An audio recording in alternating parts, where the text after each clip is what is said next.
Shalom, shalom. Puji nama Tuhan.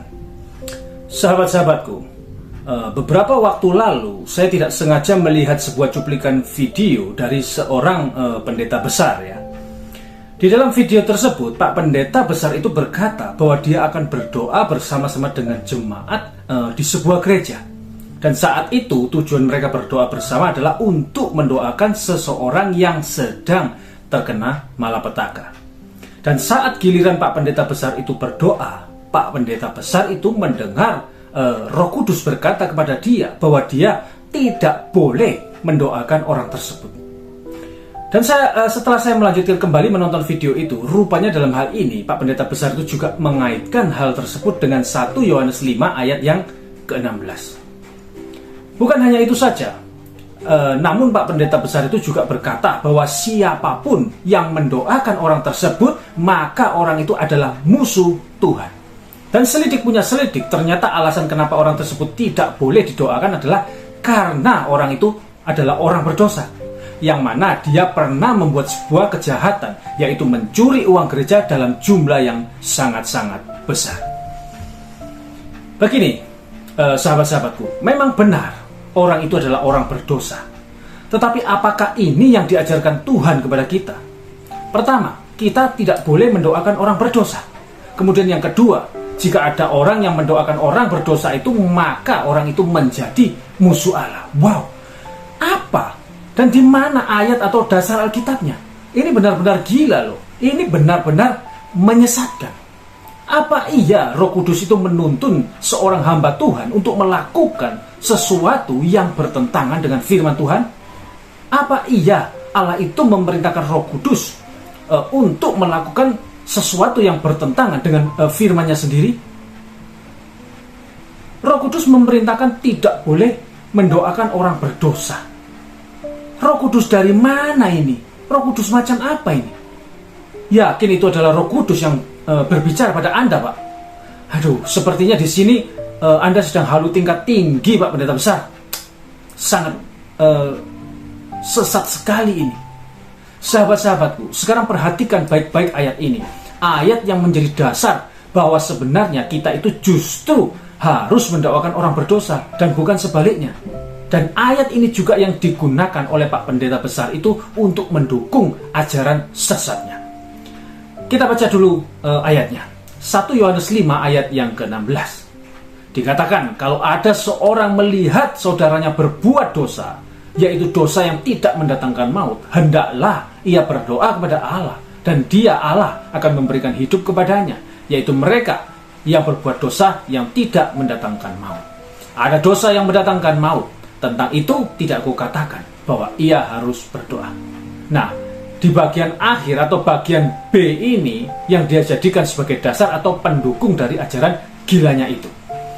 Perhatikan baik-baik. Yang pertama, firman Tuhan di ayat yang ke-16a berkata dengan jelas bahwa kita harus berdoa kepada Allah atau mendoakan jika kita tahu ada orang atau saudara yang berbuat dosa. Ini jelas sekali. Lalu kenapa Roh Kudus mengajar pada Pak Pendeta besar itu sebaliknya? Sekali lagi saya katakan ini benar-benar gila dan menyesatkan. Kemudian yang kedua, jika kita perhatikan tadi, maka tampak dengan jelas bahwa ada dua kategori dosa di sana. Yang pertama adalah dosa yang tidak mendatangkan maut, dan yang kedua adalah dosa yang mendatangkan maut. Seperti apakah dosa-dosa tersebut? Atau bagaimanakah sebenarnya maksud daripada dosa-dosa tersebut? Memang ada banyak penafsiran mengenai hal ini. Nah, ini berikut adalah pandangan yang saya anggap paling masuk akal dan benar. Yang pertama, maksud daripada dosa yang tidak mendatangkan maut itu adalah dosa yang bisa diampuni, sehingga tidak dapat membawa orang tersebut kepada maut, ke dalam neraka maksudnya. Kenapa? Karena adanya pengampunan ketika memohon ampun. Nah, contoh dosanya itu seperti mencuri, menipu, membunuh sekalipun ya, dan sebagainya. Nah, dosa-dosa seperti ini itu bisa diampuni selama dimohonkan ampun. Lalu yang kedua adalah dosa yang mendatangkan maut. Ini maksudnya adalah dosa yang sama sekali tidak bisa diampuni. Dan dosa inilah yang bisa membawa kita kepada maut atau ke dalam neraka untuk selama-lamanya, karena tidak adanya pengampunan sekalipun dimohonkan ampun.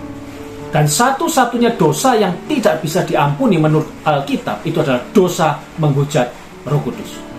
Coba lihat di dalam Markus 3 ayat 29 dikatakan, tetapi apabila seorang menghujat Roh Kudus, ia tidak mendapat ampun selama-lamanya, melainkan bersalah karena berbuat dosa kekal. Kemudian di dalam Lukas 12 ayat yang ke-10 dikatakan, setiap orang yang mengatakan sesuatu melawan anak manusia, ia akan diampuni. Tetapi barang siapa menghujat Roh Kudus, ia tidak akan diampuni.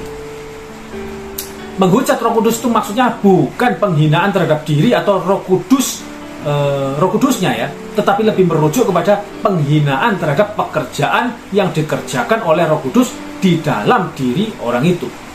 Jadi seperti ini, ketika seseorang itu telah diterangi hatinya oleh Roh Kudus sehingga jelas bagi dia bahwa Yesus itu adalah Tuhan dan Juru Selamat, tetapi orang itu dengan sengaja menolak semua itu dan bahkan menganggapnya sebagai ajaran setan.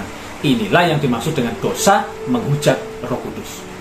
Nah, jika seseorang sudah menghujat Roh Kudus, maka Roh Kudus tidak akan menginsafkannya, sehingga dia tidak akan pernah sadar bahwa dia sudah berdosa. Dan karena itu dia tidak akan memohon pengampunan, yang mana lalu akhirnya tidak memperoleh pengampunan. Dan karena tidak mendapat pengampunan, maka maut atau neraka adalah tempat terakhirnya. Itulah sebabnya di ayat yang ke-16b tadi dikatakan ada dosa yang mendatangkan maut. Tentang itu tidak kukatakan bahwa ia harus berdoa. Nah, secara implisit ayat ini mau mengatakan bahwa tidak perlu lagi mendoakan orang yang sudah melakukan dosa yang mendatangkan maut, yaitu dosa menghujat Roh Kudus. Kenapa tidak lagi perlu mendoakannya? Ya, karena orang tersebut jelas tidak mendapat ampun dari Tuhan. Dan karena tidak mendapat ampunan dari Tuhan, pastilah orang tersebut masuk ke dalam neraka. Maka apapun yang menjadi doa kita untuknya menjadi percuma dan sia-sia. Jadi tidak perlu kita mendoakan orang yang sudah melakukan dosa seperti itu, karena nasib akhirnya sudah fix. Pendeta besar itu mengaitkan perkataan yang diklaim sebagai perkataan Roh Kudus tadi itu dengan 1 Yohanes 5 ayat yang ke-16b ini. Padahal maksud daripada ayat yang ke-16b itu bukan seperti apa yang dikatakan oleh Pak Pendeta besar itu. Rupanya Pak Pendeta besar ini sudah menafsir ayat Alkitab dengan pikirannya sendiri yang sembarangan itu. Udah gitu bawa-bawa Roh Kudus pula, ya kan? Nah, jadi kesimpulannya menurut saya, orang berdosa yang terkena malapetaka itu, yang katanya tadi sudah melakukan kejahatan, yaitu mencuri uang gereja dalam jumlah yang sangat-sangat besar itu, dan yang tidak boleh didoakan oleh Pak Pendeta besar itu, memang berdosa. Tapi dosa dia tidak mendatangkan maut. Dia bukan sedang menghujat Roh Kudus. Dia berdosa, tetapi dosa dia masuk dalam kategori dosa yang tidak mendatangkan maut. Dan karenanya dia masih pantas dan perlu didoakan.